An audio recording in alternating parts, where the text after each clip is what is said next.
Bon, on m'entend bien, tout est beau, c'est bon. Moi, Yvon, aujourd'hui, je reviens des cours. Je vais ranger ça, tu vois. Je vais parler un peu tout seul, comme d'habitude. On va ranger les bas.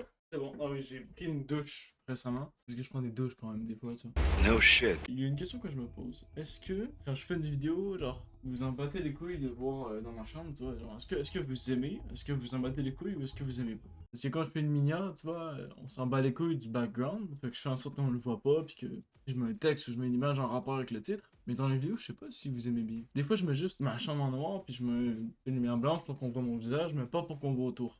Peut-être que vous en battez les couilles de voir ma chambre, mais peut-être que vous avez envie, peut-être que vous aimez bien, je sais pas. Dites-moi votre avis en commentaire. J'ai mangé hier soir une sorte de chips là, Lay's Virement, si vous voyez la vidéo, Marsala magique. En vrai, c'est bon. Un peu piquant à mon goût, mais c'est bon. Là, je vais chaud ta mère. Je vais donc enlever ça, tu vois. J'ai un chandail de Drake.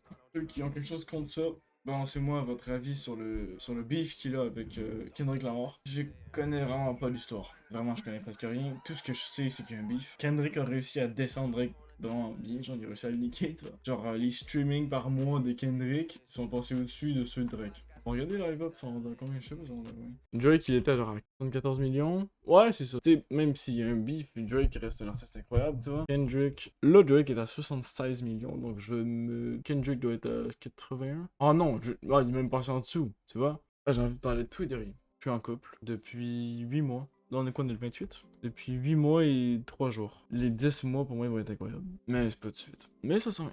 J'ai toujours vécu l'amour d'une manière assez étrange. J'ai toujours vécu mes relations en général de manière assez étrange en fait. Je pourrais essayer de changer de place après changement, je sais pas, j'essaie de me dire peut-être. Il y a un truc que j'ai en moi, puis je sais pas si un jour ça va s'atténuer, je sais pas si c'est juste moi qui est comme ça. Tu sais, aujourd'hui elle a 2 cours de 3 heures, puis entre les 2 cours elle a 1 heure de pause, puis pendant cette heure de pause là, moi je suis en plein cours, tu vois. Donc aujourd'hui notre horaire fonctionne pas, ça coordonne pas, c'est de la merde, tu vois.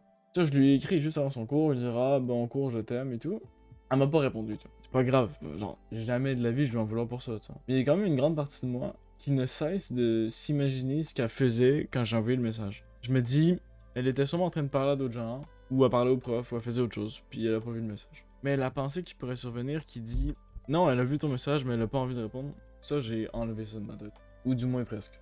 Pas 100%, je vais pas te mentir, mais presque. Et essayer de convaincre mon cerveau que ma copine ne voulait juste pas me parler, c'est inutile, toxique, désagréable. C'est une manière de se faire du mal à soi-même. Parce que l'être humain aime bien se faire du mal. On passe tellement de temps ensemble, bro, que quand elle répond pas à mes messages, presque une partie de moi qui est contente, tu vois. Je suis sa première vraie relation de couple. Elle a évolué de fou, tu vois, depuis que je suis avec elle. Ça fait un peu prétentieux, ça fait genre, ah, grâce à moi, elle a évolué. Non, pas du tout. Dans les premiers mois, tu vois, c'était compliqué, c'est le début d'une relation, tu vois. Quand il y en a un des deux qui a jamais été en couple, bah, il faut qu'il s'adapte à être en couple, tu vois. Puis dans les premiers mois, bah, c'était pas toujours simple. C'est 100% normal que pour elle, ce soit pas toujours simple. Pour moi non plus, ça l'était pas. Mais au fil des mois, elle le sait pas, mais elle devient une copine de plus en plus incroyable, hein. Genre, on a eu des discussions où je lui disais, mon amour, ça, je sais que t'es comme ça dans la vie de base, mais j'aimerais que t'adaptes un peu ça à ma personnalité. Ça, j'aime pas trop, tu vois. Elle s'est améliorée de fou, vraiment. Puis quand il y a des moments où elle se rend compte qu'elle a comme. Elle revient à certaines habitudes qu'elle avait avant de me rencontrer, avant d'être en couple, elle est comme, ah, excuse-moi. C'était un peu direct, c'était un peu bête. Puis elle s'excuse, tu vois. Bref, elle s'est beaucoup améliorée. J'ai tendance à parler beaucoup de ma copine dans mes vidéos parce que, comme je l'ai déjà dit quand je suis en couple, penser à ma douce moitié, à être avec ma douce moitié, mec, c'est que c'est au-dessus de la moitié de ma vie, mec, c'est tout, là, tu vois. Une grande partie de ma mentalité, c'est oui, je grandis, j'évolue, je fais mes passions pour moi-même, mais j'évolue en tant qu'humain, c'est pour moi, mais aussi pour elle, tu vois. Continuer à devenir de plus en plus attrayant pour elle, pour continuer à ce que je sois une personne agréable à vivre avec, tu vois. Faire en sorte d'évoluer en tant que personne, autant au niveau connaissance générale, niveau mon corps, quand je fais de la musculation, au niveau ce que tu veux. Je le fais pour moi, pour devenir un humain plus satisfait, plus heureux, mais aussi pour elle, d'une certaine manière. Qu'elle soit fière d'être avec le copain que je suis, tu vois. C'est souvent ça en grande partie pour ça.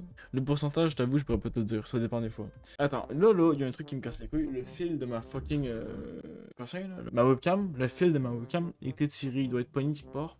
Donc, je vais essayer de gosser ça un peu. Ok, c'est juste un fil petit, c'est tout. Le fil est juste petit.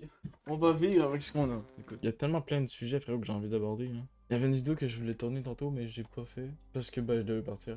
Juste quand tu sois d'accord, ok? Les albums de Big Flo et Oli, là. L'album Les Autres, c'est nous, là. C'est un banger, hein. Après, je suis fan de Big Flo et Oli de base. Il y a très peu de chansons dans tout ce qu'ils ont fait que je n'aime pas. Ma chambre, c'est un peu un bordel quand même, hein. Mais je l'aime bien d'une certaine manière. Genre, j'aime bien ma chambre. Genre, c'est un bordel, mais c'est un beau bordel, tu vois. Je peux checker sur mon téléphone les idées que j'avais de vidéos que j'ai notées. Je note beaucoup d'idées de vidéos. Il y a un conseil que je peux te donner d'une simplicité légendaire, frérot. Ça va comme suit. Sois heureux dans la vie de tous les jours, ok?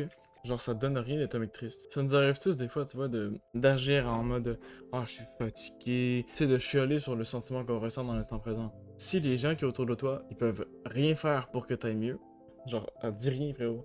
Puis, ben, fais juste essayer d'améliorer ton état. Genre, ça te sert absolument à rien de dire ah, je suis fatigué. Qu'est-ce que tu veux que les gens fassent, frérot? Qui tu veux qu'ils te donnent un truc?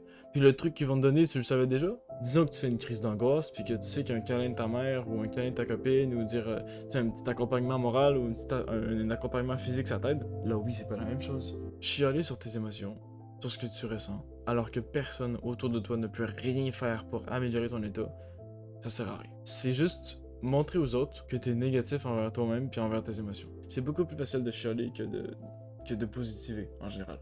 C'est bien un truc que je peux te donner dans la vie, d'essayer le plus possible de positiver. Ok. Puis il y a des gens autour de toi qui vont te trouver bizarre. Mais tu sais quoi? On s'en branle. Si t'es bien dans le fait d'être positif tout le temps, ben t'es bien dans le fait d'être toi-même. Sois heureux, mec, vraiment. C'est sûr que des fois tu vas vivre des downs. Mais si t'apprends à voir le positif partout, même tes downs ne seront pas si pires. Donc apprends à être positif, c'est tout. Bah, c'est tout, c'est facile à dire. C'est vrai que c'est facile à dire, c'est tout. Moi-même, je teste ça un peu.